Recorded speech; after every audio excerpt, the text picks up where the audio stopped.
Hi hello ನಮಸ್ಕಾರ. ಬನ್ನಿ start ಮಾಡೋಣ. ಡೇ 3 ಇವಾಗ. ಬೆಳಗ್ಗೆ ಎದ್ಮೇಲೆ ತಿಂದಿದ್ದೆ ಬಿಸಿ ಬೇಳೆ ಭಾತ್, ಅದಾದಮೇಲೆ 2 ಮೊಟ್ಟೆ, ಅದಾದಮೇಲೆ ಡ್ರೈ ಫ್ರೂಟ್ಸ್ ತಿಂದೆ, ಅದಾದಮೇಲೆ ಊಟ ಕೊಟ್ಟರು ಅಮ್ಮ, ಚಪಾತಿ ಪನ್ನೀರ್.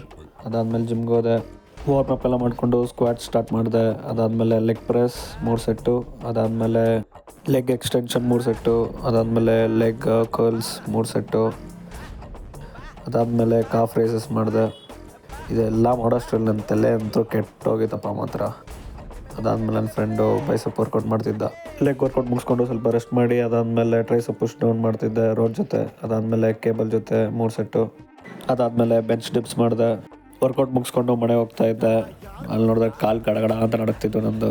ಮನೆಗೆ ಹೋದ್ಮೇಲೆ ಅಮೌಂಟ್ ಕರ್ಕೊಂಡು ಡಿಮಾರ್ಟ್ಗೆ ಹೋದೆ. ಮತ್ತು ರಾತ್ರಿ ಹೊಟ್ಟೆ ತುಂಬ ಊಟ ಮಾಡಿ ಬುಕ್ ಓದೋಕ್ಕೆ ಸ್ಟಾರ್ಟ್ ಮಾಡಿದೆ. ಈ ಚಾಪ್ಟ್ರಲ್ಲಿ ಏನು ಹೇಳಿದ್ದಾರೆ ಅಂದರೆ, ನಾವು ನಮ್ಮ ಗೋಲ್ಸ್ನ ರೀಚ್ ಆಗಬೇಕಂದ್ರೆ ನಮ್ಮ ಐಡೆಂಟಿಟಿನ ಚೇಂಜ್ ಮಾಡಬೇಕು. ಈ 10 ಪೇಜಿನ ಸಮರಿನ ನಾನು ಕಮೆಂಟ್ ಸೆಕ್ಷನಲ್ಲಿ ಹಾಕಿರ್ತೀನಿ. ಮತ್ತೆ ನಾಳೆ ಸಿಗೋಣ. ಜೈ ಆಂಜನೇಯ.